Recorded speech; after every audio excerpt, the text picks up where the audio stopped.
Fire Leo, thanks for coming on. I really appreciate you taking the time to have a conversation with me. Would you mind telling us a little bit about yourself before we get started? Yeah, my name's Father Leo Padalinghug. I'm a Catholic priest with a community called Voluntas Dei, which means the will of God. I've been a priest about 22 years and serving primarily in the Baltimore area. But my priesthood is a little unique because I'm also a professional chef. I host the international food and faith movement called Plating Grace. I have a TV show that connects faith and food and families. I beat Bobby Flay in a Food Network Throwdown, and now I'm also a food truck operator that serves pretty great food, but we also provide job opportunities and training for people from disadvantaged communities, including some people who are coming out of the prison system. Awesome. I am an atheist, by which I mean I believe that all of the evidence seems to be better explained by naturalism than by the existence of a God. Could you tell me some of the reasons you believe there are for belief in a God as opposed to naturalism? Well, natural is good, and it's actually a very godly thing. I mean, when you think about the creation of the world, it was all about creating nature, and nature has an order, and therefore, we don't want to necessarily go to the clockmaker argument, because this is just a conversation, not an argument. It's really about seeing how things are not as random as people want to make nature to be. There's very much an organization to it, and therefore with that organization there must have an order, a logic. And actually the word theology, a lot of people think it just means the word of God, but theologos actually means the logic of God. And so when you kind of look at the world and you kind of look at your own life and you look at relationships, we see that there's a logic to it. And if we want to look at what God says about it, theology really makes sense. Could you explain more about that? How does it make sense in a way that connects the relationships and understanding the logic of relationships in the way that you mentioned? So, for example, in relationships, if we take a look at theology, it talks about how we ought to treat one another. Now, I'm coming from a Judaic Christian principle for sure. We know that there are a lot of religions out there that I necessarily wouldn't ascribe to or agree with, because I don't believe their theology is accurate or historical or even logical. So I'm coming at this with a Judaic principle, a Judaic Christian principle. So we talk about relationships, for example, and how do you show that you care about people, and how are we supposed to treat one another? If we were to say that there is not um, a logical God, then we can basically make up our own rules when it comes to our relationships. And unfortunately, the state of nature kind of leads itself to making people take advantage of other people. But those who have faith, those who believe in God, will take a look at what God says about relationships and see how we're supposed to care about each other, treat each other with respect. And Jesus will take it one step further. He'll say, love one another the way I love you. And the way Jesus loves us is by sacrificing for us, forgiving us, offering to us more than what maybe that person deserves. But that's what true love is. Even it's kind of interesting, if we were to take a look at nature and the idea of how we care for each other, theology provides a really clear understanding of different ways that we can understand the word love, for example. And that's what theology provides. So I would agree that there is this objective moral framework that we can use to ground our relationships and the logic of our relationships. I'm a moral realist. And so that means I believe in objective morality, even though I don't believe in a God. And most philosophers do. Like the Phil Surveys paper, largest poll of philosophers, shows that like 70% are atheists, but like 65% believe in objective morality. So I would agree that there is this logic behind how we should gauge our relationships, but I don't think we need a God for that. So why would you think that a God would provide this foundation as opposed to a natural foundation that the philosophers and myself tend to use? Well, tell me exactly what you mean by the gauge of that philosophers and atheists would use. Yeah, so moral realism is the position that there are objectively true statements like that some things are moral and some things are immoral. So the way you treat people, this is the correct way. This is the objectively correct way. This is the objectively incorrect way. And those objectives, how are they determined? because you could go to different cultures and they can say that some some actions are perfectly okay while others aren't. Like, so which way do we go with that? Because it leads to a little bit of subjectivism. Yeah, so moral realists take the position. I'm a moral naturalist, so there's different versions of moral realism, but moral naturalism believes that there are facts in nature that we can use to determine what morality is. There's different versions. I think it's kind of like a law of nature, so it's completely independent of society. It's not based on culture. It's some fact about the way brains develop, the way consciousness develops, the way pain and suffering are features of the universe. And so I think that if we look at and understand the laws of physics, we can get an understanding of what is moral and what is immoral, objectively independent of any society. Okay, but that just basically says that there is a logical order, and therefore, where did this logical order come from? It could either be something that we all know collectively, or it's something that we could have kind of been put into us. And that's where theology says, God created us in his image and likeness. And so we have, in a way, a connection to the one who made us, and that connection is a loving one. And so, whether you want to acknowledge it coming from a supreme being, a higher power, or you can say somehow randomly we all agree, that it just seems a little bit more illogical to say that everyone from across nations, across culture and time, that they somehow are able to agree on something when it might not say be easier, because it actually requires us to step outside of ourselves and say that this natural order, this natural way to be able to approach relationships, that comes from a mind that is organized, a mind, a being that truly is loving. And we now have an example of it, especially for people who believe in Jesus Christ. So, from my perspective, I think that the reason we have this shared objective morality is because it's a foundation of reality, like a law of physics. Like, Sure. it doesn't really matter if we agree whether the law of gravity is there; it's there whether you believe it or not. And so, our agreement is a result of the fact that our brains develop in reality, and so uh, because they are a part of reality, they obey the other laws of reality. So the same reason we agree on math and logic, 1 + 1 = 2, A = A, the laws of logic. The same reason we agree upon those is the same reason we agree upon moral norms, because our brains are a part of reality. They are imbued with the properties of reality. So logic, math, morality, if these are fundamental parts of reality and our brains are developing in reality, then they will necessarily have some part of these things imbued in them.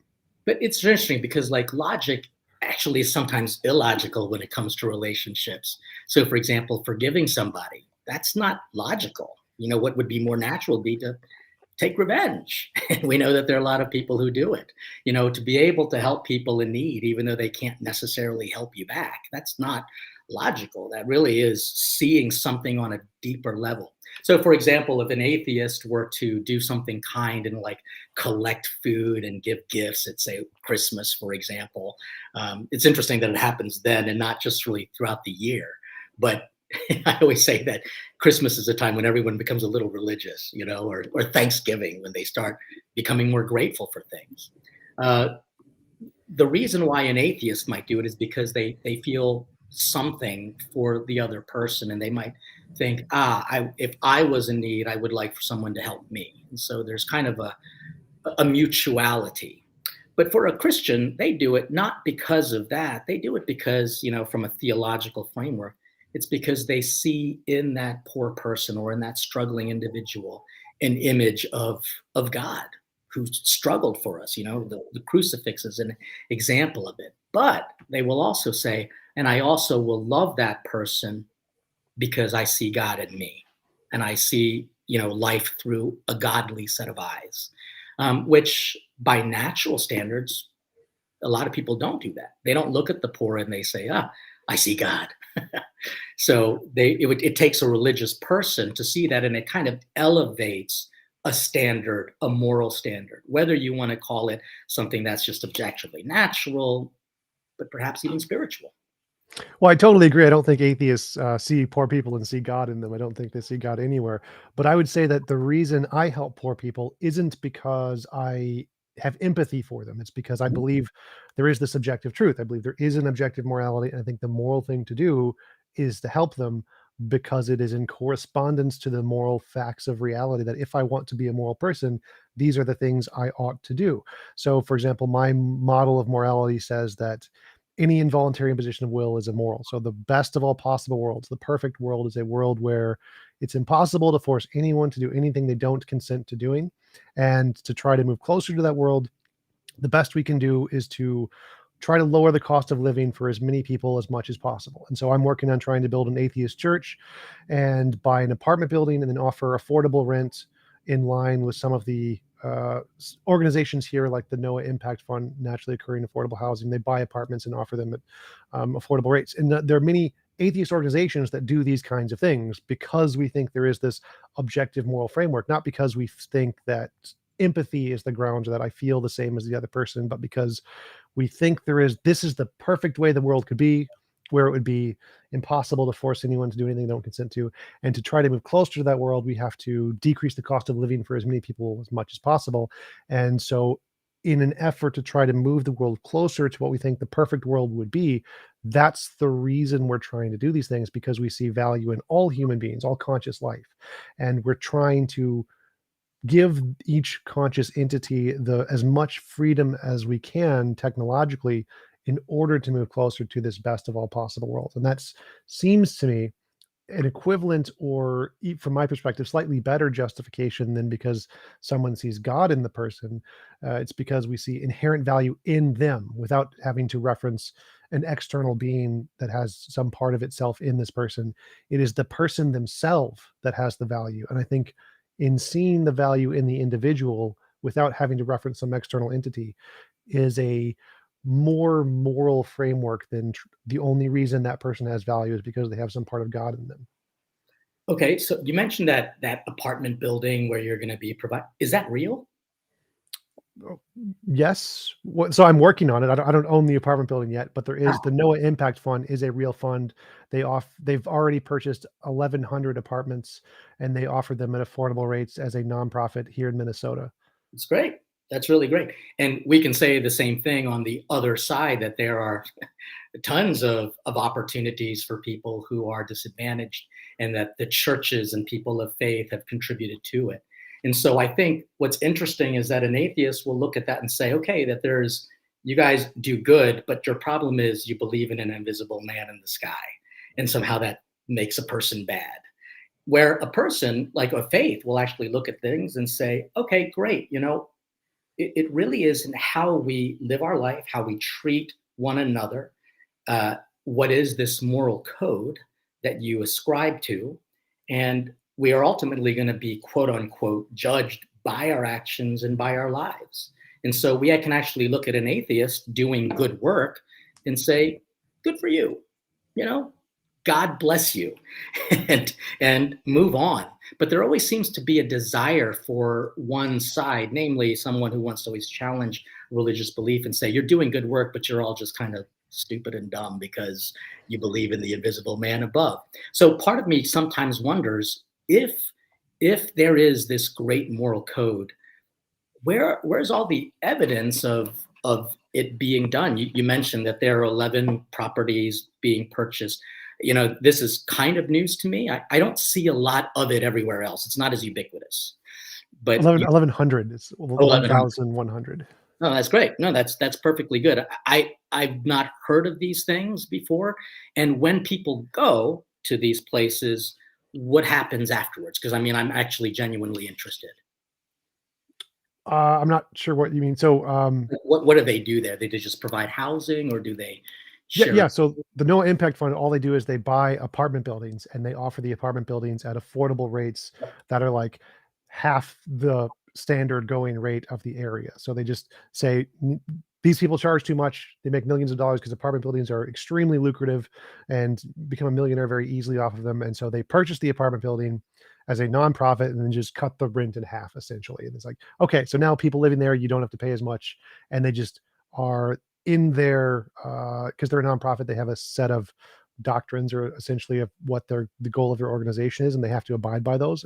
Mhm. And their doctrines state that they have to keep this at an affordable rate, and so they will always keep it at an affordable rate as long as the company nonprofit survives. And so that's what they do, and they're just a housing project. There's many joint other kinds of projects, but the Noah Impact Fund is just a housing project. And is there But yeah, criteria for people to be able to, become part of that? I mean, what's the standard for it? um, no, I don't think there's a criteria, and there might be for like a prioritization for low income, Mm. but you just apply to try to get a housing there. Like you just apply for housing just like you do Uh-huh. anywhere. Yeah, and I mean, obviously, that's a good and positive thing. Uh, but if somebody joins that and say they don't live a way that you know you expect them to live, what happens? Do they kind of get kicked out, or is there forgiveness for that person? Well, there's freedom of like all of the laws in America still apply, so you can't kick them out for anything unless they're like destroying the property or something. Mm. If they're a Satanist or a Christian or a Hindu, none of that would make a difference. Or if they listen to loud music, as long as it doesn't disturb the neighbors, that's fine. So as long as they're not doing anything illegal or destroying the property, then you couldn't kick them out for any reason. Oh, that's great. And the reason why I ask is because, whoever sets those kind of rules and those boundaries, there's obviously got to be some sort of organization that creates those rules and those regulations.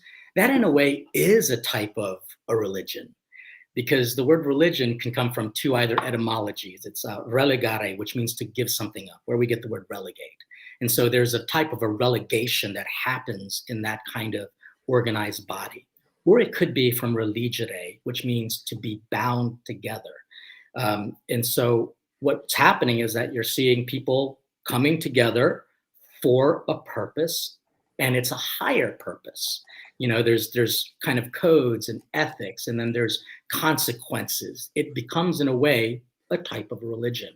Now, the the the difference is though that the collective minds are really coming from humans, just human experiences.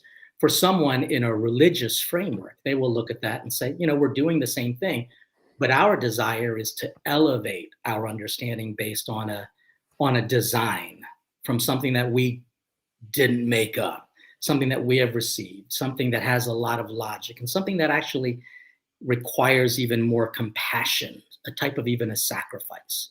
And so these are positive things. I think that I wish I heard more about these things. I don't always hear about them. So kudos to those people providing safe housing, but in a way, or affordable housing, but in a way, it is a type of a religious activity.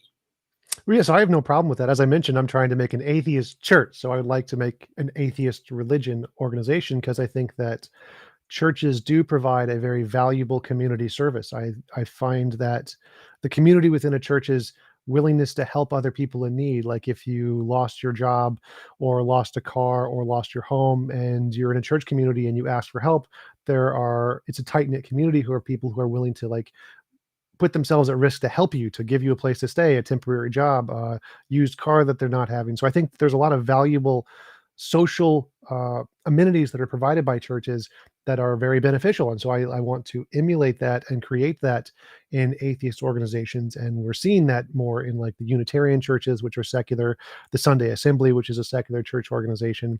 All of the different atheist organizations I know about are all about humanitarian work. They all do large amounts of humanitarian work. I just went to the American Atheist Conference a few weeks ago, and they packaged 50,000 food things for the homeless or something along those lines.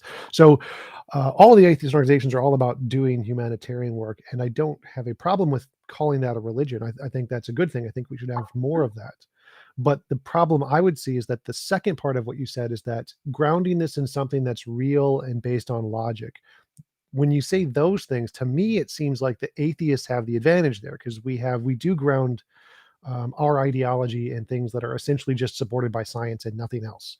But it seems like the religious perspective goes beyond that and adds in things that don't have any way to differentiate the imagination from reality, which is my definition of evidence. So it seems like you're going beyond the evidence and beyond the logic when you bring in God-based beliefs. And to me, it seems less moral to, um, as you mentioned, see God in another person, and that's the reason they have value, is because you see God in them.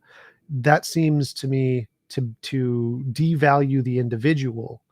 Whereas if I see the individual as having value, and I don't care about whether or not there's a God in them. I just think them on their own is a valuable thing. I think that's a morally superior way to value people than to only see value in them because they have some part of God in them. And so even if God was real, I would still think that the atheist perspective here is a more moral perspective. And because we don't have evidence, it is more solidly grounded in logic and science. But there is evidence. It's anecdotal, and more importantly, there's a proven track record with it all as well. One of the things about religion is that they have disciples, they have people who follow them. And so, for example, even in an atheist organization, you're going to learn this from somebody else. They're going to, in a way, convince you to believe what they believe. And for a Christian, for someone who believes in Jesus Christ, for example, they were actually willing to die for this faith, that this is not an invisible kind of made up person, but this is a real person who's actually kind of touched their life. They've actually become, changed in them, and their lives are better, and they make people's lives better as well. And so, we're talking about ultimately what you want from a belief system, and your belief system doesn't want to have a higher being. Other people do have a belief in a higher being, the highest of all being. For me, it doesn't matter to me what an atheist believes, but for some reason, it does seem like there is such a desire to combat what a religious person believes. Oh yeah, absolutely. I think that there's two major reasons for that. One is that there seems to be a lot of interference with religious belief in politics, especially over the recent few elections. And so interfering or imposing religious doctrines over everybody is a big reason why atheists don't fight against or don't like religious belief systems, because they do interfere, like reproductive rights, alcohol and drug uses, certain kinds of laws prohibiting certain activities that probably shouldn't be prohibited, marijuana, for example. Seems like a lot of these actions are inspired by religious motivations when they shouldn't be, and end up getting laws put in place that are uh, placed over everyone, whether you're religious or not. And so that's one of the big reasons atheists are fighting against religious doctrines. And the second one is because I don't think there is much evidence. You mentioned anecdotal, but I'm not sure if that really counts as evidence here. Because, like, in a courtroom or in history, anecdotal evidence can't be used to indicate things that don't already have an empirical basis. So, like miracles, magic, mythical creatures, the paranormal, supernatural, UFOs, any testimony of those things in the courtroom is going to be thrown out. Like you bring a case that a unicorn stabbed somebody, judge is just going to laugh you out of the courtroom. Right. And so, anecdotal evidence for things that don't have an empirical basis doesn't really count as evidence. You need something more than that. You need some way to show that it's real, independent of your personal experience. And that's the difference between, say, faith and fact. We don't want to say that there is fact to believe in God. It requires faith. In faith, at least it's defined in a scriptural understanding, and this is where some people just consider it circular, but it's something that's been with humanity for, my gosh, from the time immemorial. It is that there's a belief in something bigger out there, that there's something beyond me and my simple understanding. And there's something that is good. There's something very good in being connected to a spiritual being as well.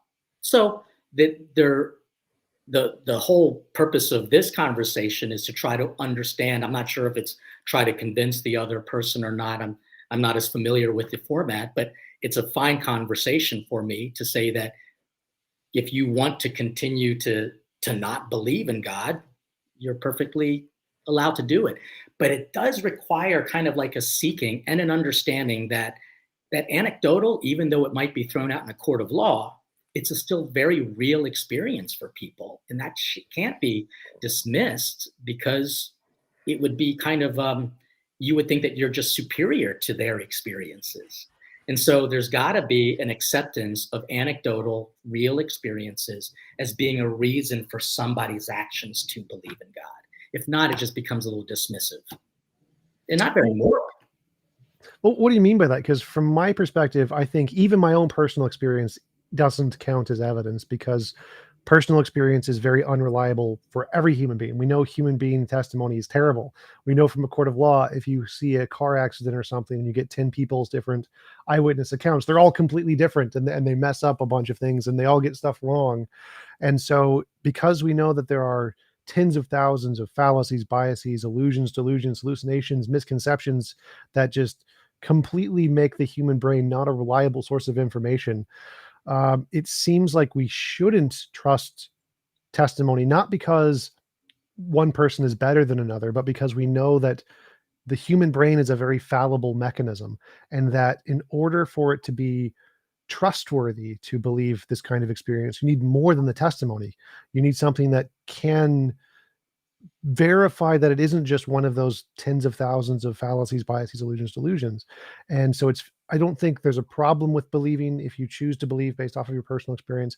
But if you think that that is an objective justification, or it gives you some kind of connection to the objective truth of reality, that seems to be a very dubious claim, because we know how risky personal experience is. And so if you think that your personal experience is somehow going above and beyond what we know the reliability of personal experience to be, that seems to be very illogical, because it just taking a metric that is very, very bad and saying in your case it works perfectly, but in everybody else's it's just terrible.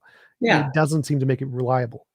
Well, I mean, it could actually be said for that same argument be actually applied to you. I mean, you're saying that you can't live your life in a sound, rational way if you do believe in God, because your experiences, they're not reliable.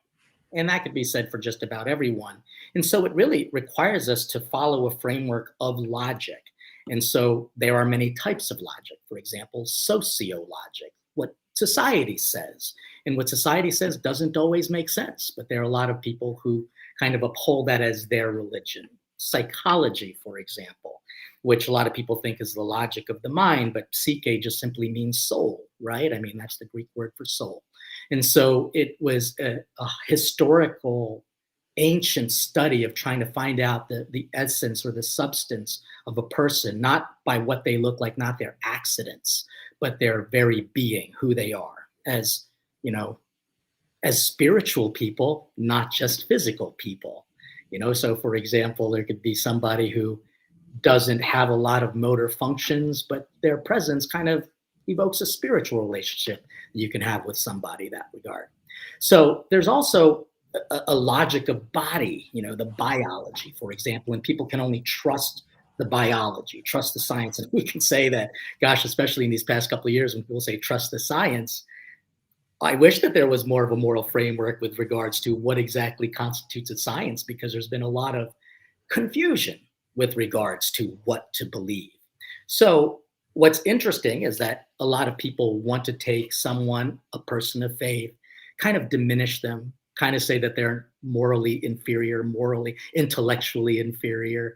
And I'm sure that that happens also on the other side with religious people looking at atheists. And I think one of the objectives, reasons why I kind of agree to this conversation, is because we're trying to find that middle ground. The objective reality is, how can an atheist and a religious person live together with a little bit more understanding of what it means to be religious in their own way, how to be bound together? How can we kind of give up what we think we know and be willing to listen to what someone else has to say with respect? I think that's the objective of this conversation. Oh yeah, absolutely. I totally agree. I think the demonization, both between religions and between political groups and between people in the atheist community, because there's many differences that we have, and we get into fights all the time Oh yeah. between like the far left and then the center left. They don't like each other at all. I think that having these kinds of conversations, just a friendly conversation to discuss the different ideas, is very, very important. And when we put up these kinds of moral barriers to say that one group is better than the other group. I think that's a problem that we shouldn't ever come across. We should always be willing to have open and honest conversation between groups and talk about our different perspectives. And that's where I come in and think that in these open conversations, to me, it seems like if we compare like the atheist worldview of loving someone because we think that person in and of themselves is valuable versus a religious perspective where you love them because they have a part of God in them. Oh, well, hold Like, a second. One didn't exclude the other. Of course, we believe that everybody has an inherent dignity. That's why we are pro-life, that every person, every creature, every existence that we can see and touch and hear and almost feel, that there is definitely dignity there.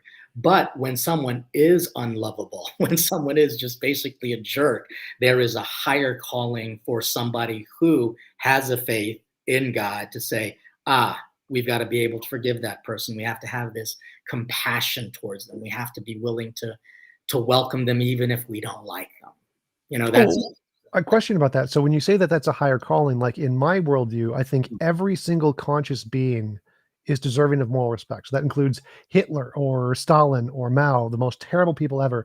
They are conscious entities, and so they also deserve moral respect, and they should also be able to have as much freedom as they possibly can, as long as they don't harm other people.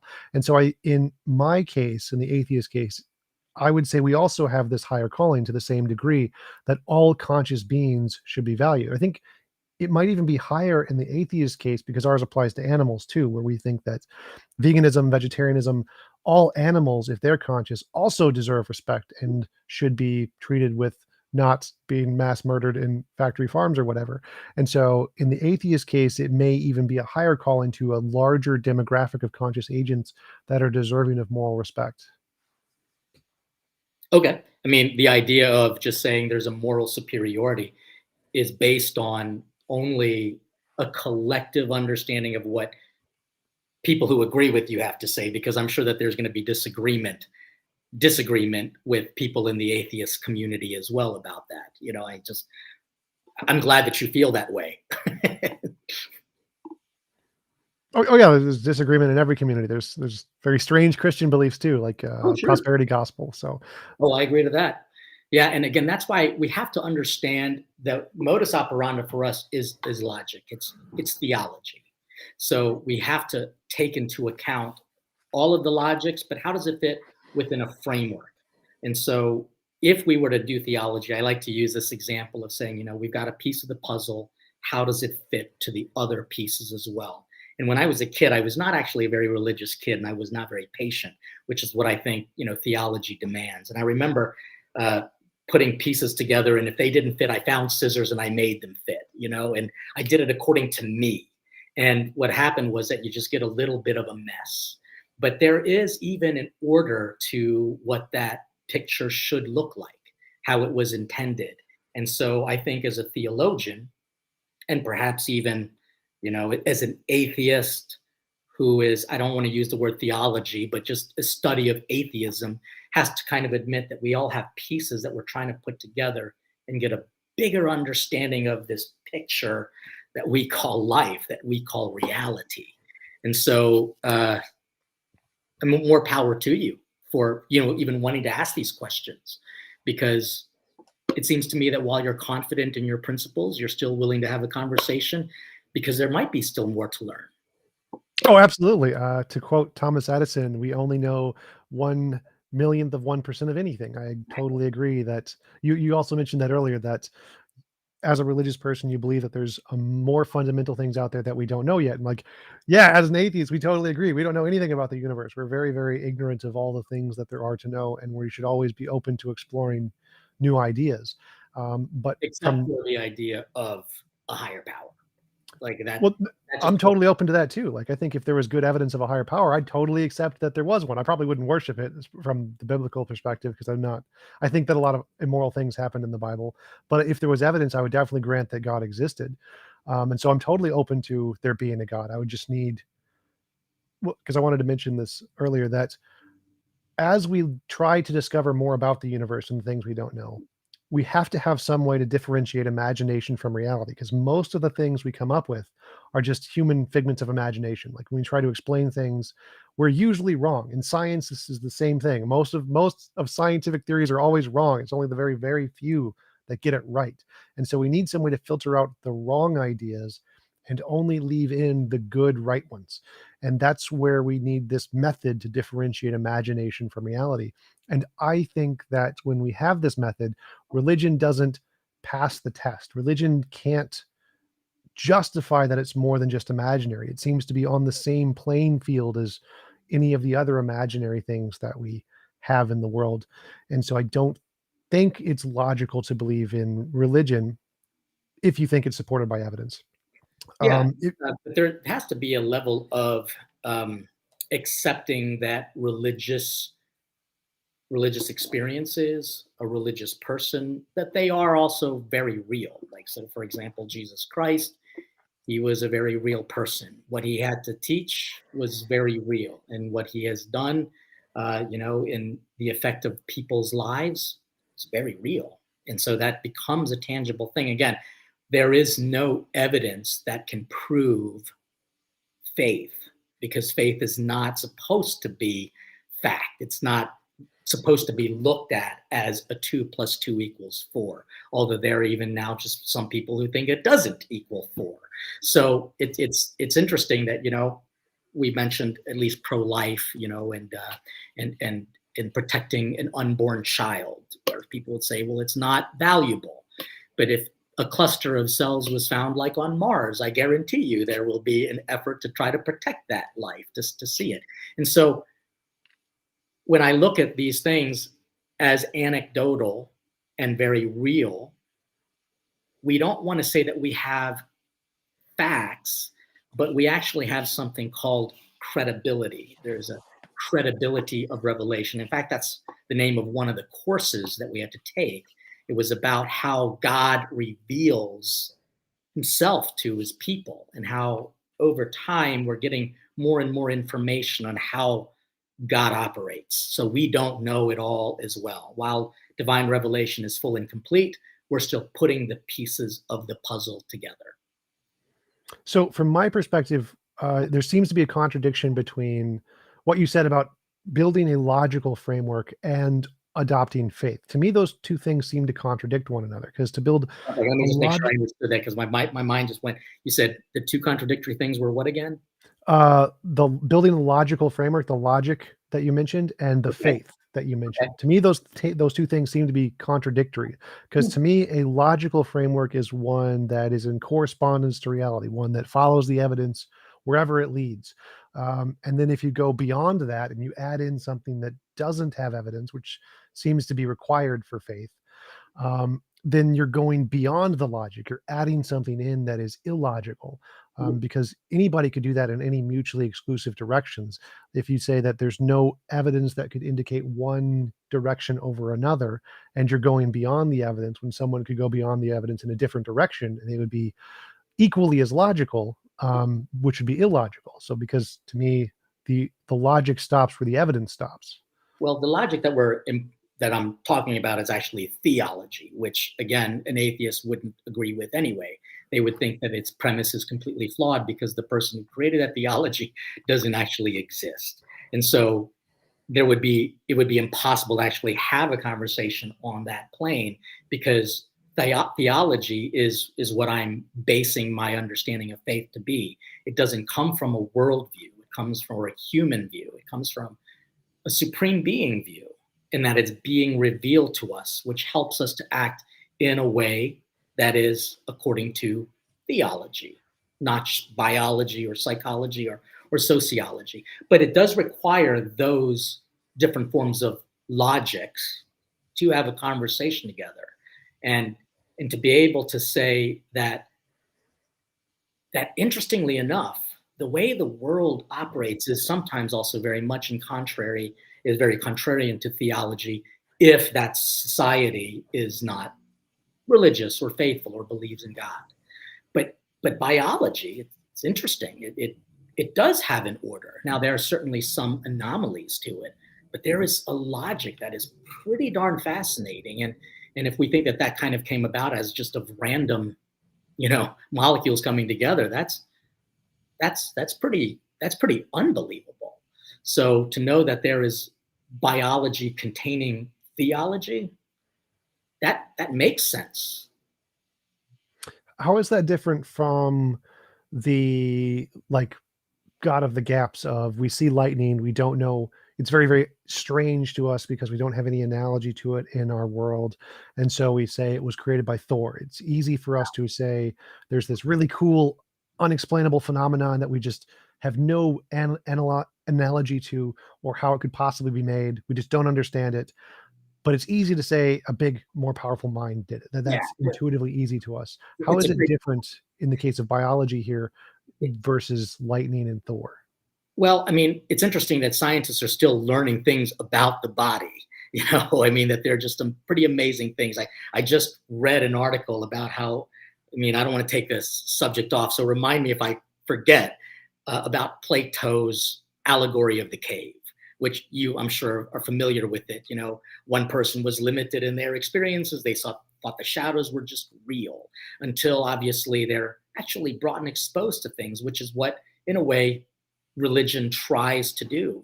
And in a way, atheist says there's nothing new to explore. So it kind of cuts it off when it comes to those beyond our reasoning. Like, so this is I don't know all the technical terms, but there was a woman who came in. She was like 70 something years old, and she she reported pain in her hip. And when they kind of did an image scan on it, it was actually a baby in her womb that literally her body turned it into calcium, turned it into a bone because she didn't know that she was pregnant, and she had complained. She lived like 70 years with this very unique thing, and doctors are still kind of amazed about what the body can do and its abilities, which really, I mean, it's mysterious.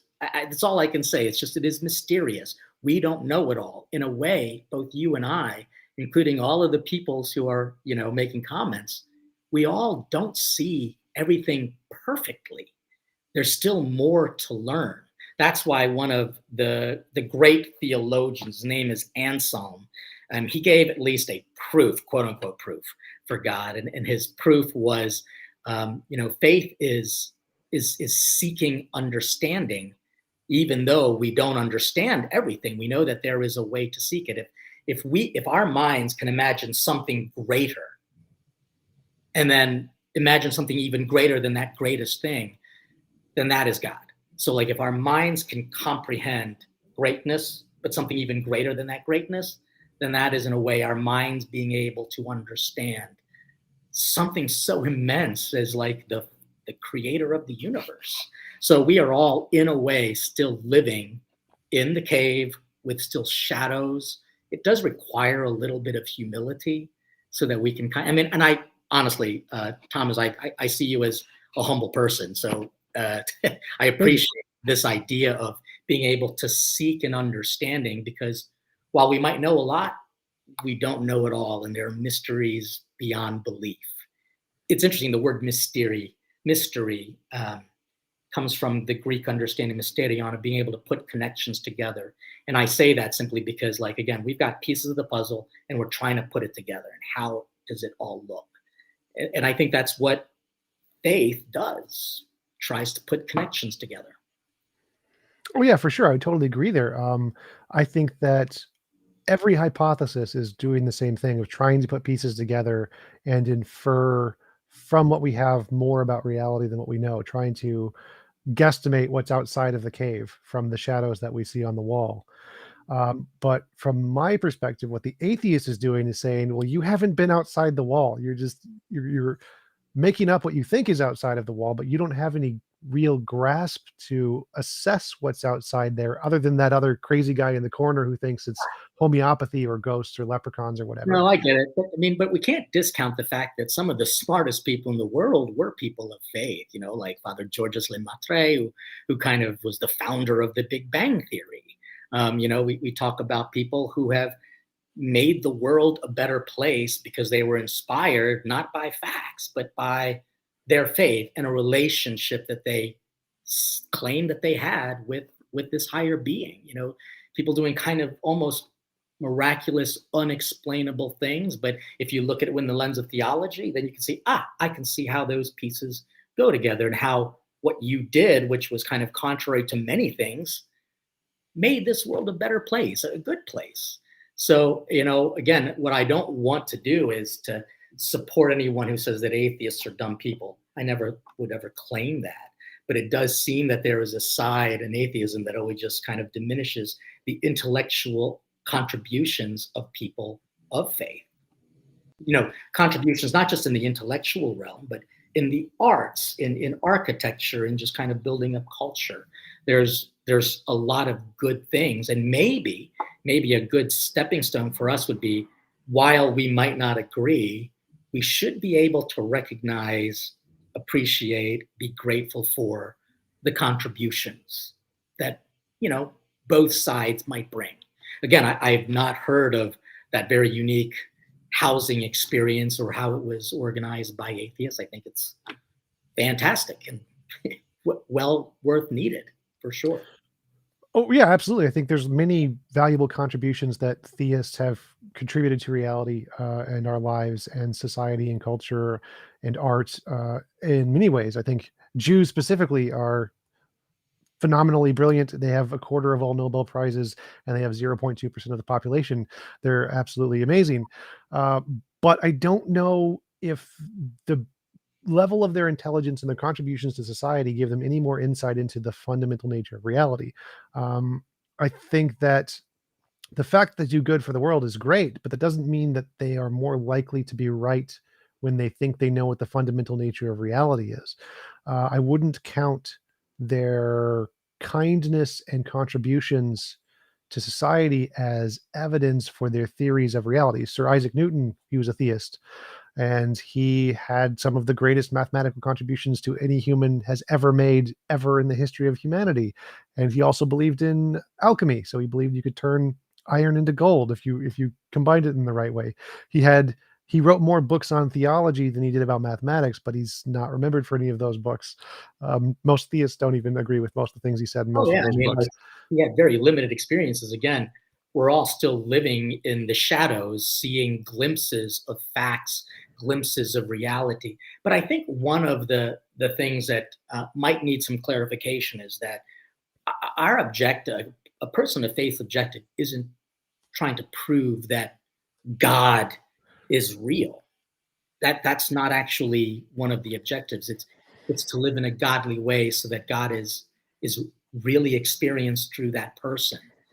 So that person, in a sense, I don't want to say becomes God, but becomes a reason to know God, to love God, to believe in God. We don't have any desire to prove it, because again, you just can't do it.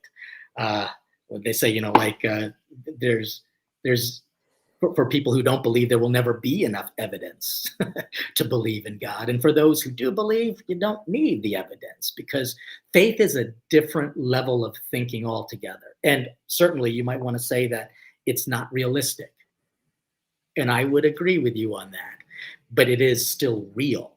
It is still very real, a real way of thinking. Now, does that mean that those people should be making big decisions, especially if they're illogical? I mean, my gosh, there are some people in congregations that I've met where I'm like, yo, you just need to kind of read a book here and kind of think this through. But that's where theology, as kind of like a measurable way of logical thinking, can be very helpful. A lot of people are spiritualists or well-meaning, intended religious people. But really, what I'm trying to encourage people to be are theologians. So even an atheist can still study theology as an actual dictum, as an actual scientific, logical study. Disagree with it altogether, but still understand the theological principles. Whereas a religious person coming to church, they're not always theological. They're just kind of well-intentioned. They just go because it makes them feel better. And I can't fault that. But if their actions are starting to take them out into just kind of acting wacky and weird, we need to talk about that. We need to just sit them down and get quote unquote real about God and religion. So I don't know if any of this is helping you or the people. I mean, that your audience. I do have to ask, like your audience, the majority of them are they there to actually listen to the conversation or just kind of prove that they know everything? Yeah. So social media chats are all more about reaffirming your own beliefs. So Okay. ignore the chat. There's a Oh no, no. meme I mean, it's on. like there was only a couple times when I glanced over, and some of them are really kind of they don't practice that morality that you say atheists should have. Yeah, so in social media, there's a motto: ignore the chat because the chat is cancer. It's all just about emotionally reinforcing your beliefs. That's what it's for, and it gets lots of views, so it's Oh important. yeah, exactly. But yeah, Understand. so I totally agree that the value of studying theology. I've spent quite a great deal of time studying theology. It's probably what I've spent more time studying than anything else. But I think that the conclusions that you get to, the values, the most important things, the conclusions you can get from theology, you can get them from other directions, and I think you can get them better from other directions. Can you give me an So example of one of them? Because I mean, I seriously would just love to know what you mean by that in a practical, concrete way. sure. So like my moral model says that the best world, the highest moral world is one where it's impossible to force anyone to do anything they don't consent to doing. I think that coming to that through understanding moral realism and moral naturalism is a better moral system than the moral system proposed in Christianity.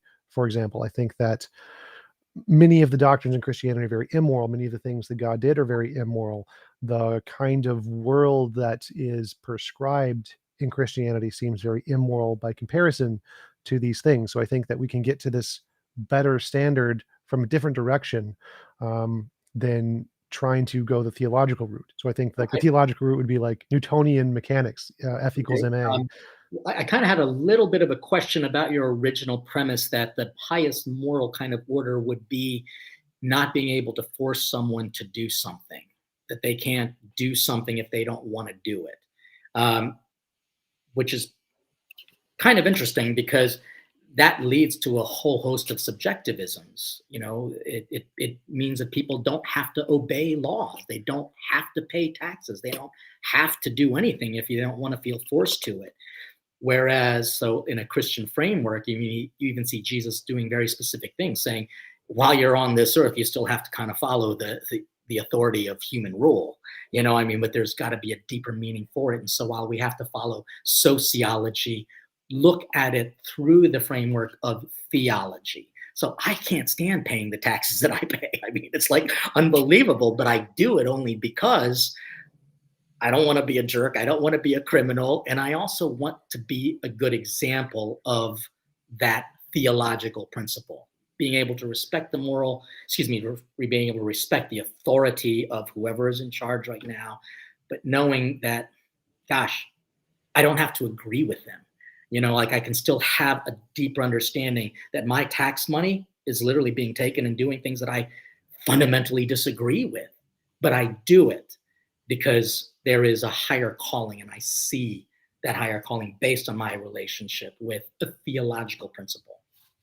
Yes, I totally agree. Taxation is theft. 100% agree on that one. But yeah, so I think that we have to do many things that are pragmatic but wrong. There's like this really great example of a moral problem in philosophy called the trolley problem. So there's this trolley coming down the tracks. It's going to hit five people. You're on a switch. If you pull the switch, it's going to go down a side track and kill one person. Should you pull the switch? Sure. Now, if you pull the switch, you're killing a person, but you're saving five people. So you're doing a bad thing, an immoral thing, but doing five moral things, saving those five moral lives. Yeah. And so we have to do some bad things that we shouldn't have to do because this world is a fallen world. I agree that this world is an immoral world, that there are natural evils that we have to overcome. And understanding the best moral world is gives us a direction in what we should move towards. So I think that there are many things you mentioned. It was subjective. I wouldn't say this that a world where it's impossible to force people to do things they don't consent to would be subjective. It wouldn't be subjective morality because that would be an objective principle. That Oh, principle would what be. would it be then? Because I mean, if people can kind of make up their own mind as to what they want to follow or what they don't want to ascribe to, or you know, you can't force me to do it, what would it become? What? Well, they wouldn't have that option. So they wouldn't have the option of um, forcing people to do things they don't consent to doing. So that would be an objective principle they couldn't just choose to omit or forget. Like, so that principle would apply to everyone, regardless of whether they wanted it to or not. So Interesting. Sounds like a this, dogma. It sounds like a canon law, so to speak. Yeah. yeah, yeah, I would say it's an objective moral fact of reality. That would be the way I would phrase it. But yes, so there is an objective fact of reality. It's this one, and this one you don't get to change. But all of the other ones, like you would essentially have your own house or your own universe, and you get to define the rules of your universe as long as no one else, you can't force anyone else to be in your universe or do anything in your universe. And you don't have to abide by anyone else's rules in your house, your universe, but you couldn't force anyone into your universe. They'd have to consent. You could go to someone else's if they invited you, and if they chose to voluntarily agree to your rules in your house, just like you would go into a neighbor's house or whatever. And And that, that kind of leads to the idea that I actually see a lot of similarities with the intellectual rigor that both atheists and theologians, excuse me, have to do and engage. But the big difference then comes in the ultimate author of that logic. For, let's say, a religious person, it would be this supreme being, an intellectual God who revealed himself in the person of Jesus and showed the meaning of these things. Versus, for example, an atheist, that ultimately their the author of their knowledge is themselves. it You would be know, reality. Reality would be the author. but you even said that reality isn't always fully understood, and we don't know reality perfectly, and people's experiences, while it might be real, I mean, it might be very real, it's not always. I mean, you look at people who have kind of psychedelic experiences, that their experiences are real, it happened, but it wasn't real. So there becomes a little bit more of an individual interpretation of reality. Oh And yeah, absolutely. So I would totally agree there. I think that the atheist and the theist are in the same position there. Like, we don't have direct access to reality to know exactly what reality is like, and the theist doesn't have direct access to God. You can't like know God's mind. which is And so why we we're have to both in have, this pursuit. absolutely. And so we have to have some kind of a method to try to get as close as possible to what we think the objective truth is.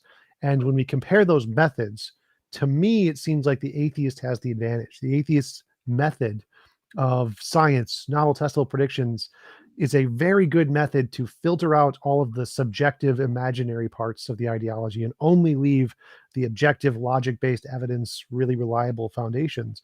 But I don't see that in theism. I don't see, from my perspective, a way that filters out those subjective biases from the religious worldview. It seems like there's a brain study that was done that when people talk to God or have experiences of God, and it's measured in a fMRI, the part of the brain that gets activated is the same part of the brain that's activated when you're talking to yourself, when you're asking yourself questions, your intuition. And it seems that that internal subjective mindset that is ingrained in who we are seems to be reflected in what people think God is. And there, it doesn't seem to be a reliable method in theism to filter out those subjective biases, where there does seem to be a reliable method in atheism to filter out those biases. So which I would is say, which is why we have people who are a little bit more expert in the theological language, people who are a little bit more experts in kind of like spiritual theology, for example.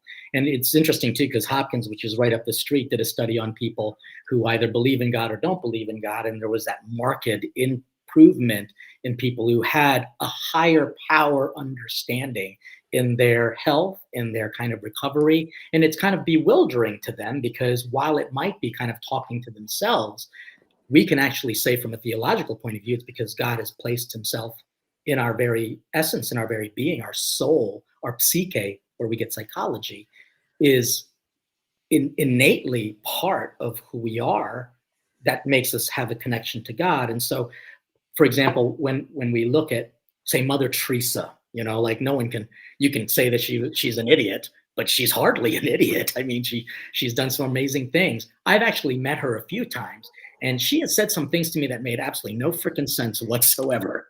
And only after a period of time and after real experiences did I understand, oh my God, she was speaking on another plane. She was actually addressing things on another level, which is quite mysterious, but it made perfect sense when in that right time I saw that piece of the puzzle. I said, maybe it fits there. And it was kind of like a bigger, overwhelming experience. And the only thing I can do is just say, thank God for people who keep putting the pieces together and helping us to put the pieces together. And that's where I think religion and atheism can have that conversation, is putting those pieces together. Oh yeah, Mother Teresa is a great example of the difference, I think, between atheism and theism. Like Mother Teresa has said multiple times that her goal isn't to eliminate suffering, that she likes suffering. Suffering is a tool that God uses to help people to grow, essentially.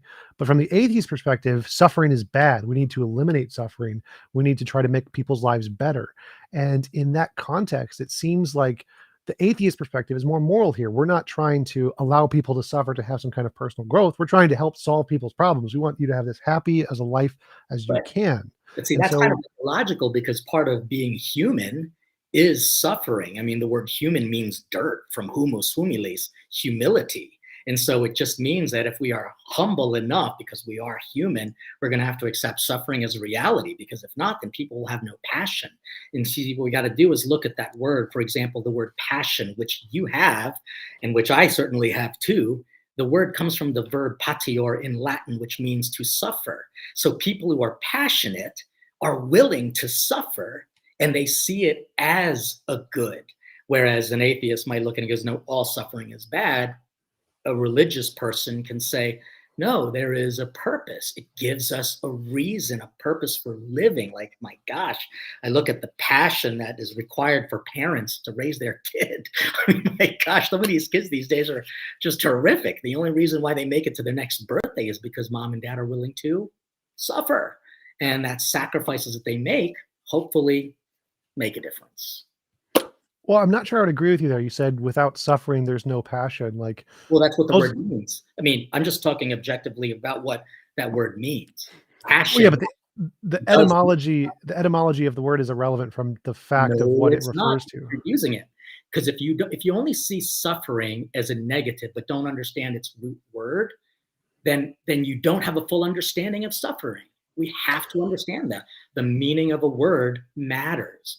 Passion means suffering. That's what it means. And passion, in my opinion, is a good thing. So, for example, when an athlete is passionate, they suffer, but for a greater good. And they put their bodies through all types of torturous things. That's a horrible thing. But what is the end goal to it? It's the achievement of a gold medal and obviously honors and a lot of money, maybe. So we have to be careful. And you say that etymologies don't matter. No, they totally matter. Totally. So a few things there. One is I don't think all suffering is bad. I only think involuntary suffering is bad. So if you don't want to suffer and you're forced to suffer against your will, that's bad. But if you choose to suffer like an athlete, that's fine. But secondly, etymology, I really don't think it matters. I think there's a term for it in philosophy. It's called an etymology fallacy. The original meaning of the word is irrelevant to the fact of the matter, because the origin of the word doesn't reflect what it corresponds to in reality. For example, suffering corresponds to a specific brain state. It is a thing in the brain. Nobody knew anything about the brain when the word suffering was invented in English in the 1600s. And passion is the same thing. It's a brain state. Nobody knew about the brain state when the word was invented earlier. And so when we But then you say, won't be able to understand what the word, say, compassion means, because it means to suffer with people. And when you talk about this fallacy of the etymology, it's interesting because the word philosophy just means lover of wisdom. Why would we disregard the wisdom of what an original word is? And I think that's unfortunately what happens in today's world. We are making words up and making up meanings to different words, and it's leaving everybody very confused because they subjectively are able to determine their own future, and they almost kind of make their own dogma, which simply means definitions of things. They make up their own canons, which basically means guiding principles. And so that's unfortunately what happens if there isn't a greater good, a greater understanding. So, for example, you're right. It might not mean that much for people because you talked about involuntary suffering, But a person of faith can actually look at involuntary suffering, for example, as like, I don't know, some sickness or some disease that that they have, or some disability that they're charged with, and they can see it as a good. They can actually see that there is meaning in all of that. And that's what kind of inspires people. And inspiration, which is very interesting, it's not factual, but it is real. It is very, very real. Well, I'd say that what inspires me is the suffering to try and end the suffering. I think the suffering is the problem, and I'm inspired to try to end it. And I think the world will be better without it. But going back to what I was saying earlier, How have you done with it? what? How have you done with that, ending people's sufferings? Well, like I said, I'm working towards building a church and lowering the cost of living to minimize the suffering as much as possible. And as a human race, we've decreased the amount of suffering a huge deal by increasing the quality of life in many different ways. But I wanted to mention earlier, like, again, suffering is a brain state, passion is a brain state. We can literally disable those two in the brain independently. They're completely separate things. You can absolutely can prove for a fact you can have one of those without the other. And so there's no connection between the two. You don't need suffering for passion. You don't need passion for suffering. And so I don't see. Well, I would really challenge that. You don't need passion for suffering, but again, they're the same word, and it does seem like you're trying to negate the reality of what it means, because this is one thing that makes Christianity, at least monotheistic religions, different from all other type of religions, is that there is actually a value to suffering, and that suffering actually opens up meaning, opens up opportunities. That's why, like for a Catholic, the center of their worship is a dead man hanging on a cross. That's disgusting, but there is meaning to it if we're able to look at that, not through the lens of just a human who wants to avoid suffering, but through theology. What does God say about suffering? And so it gives people meaning, and that meaning, while it might not be proven like it's 2 + 2, it is very real.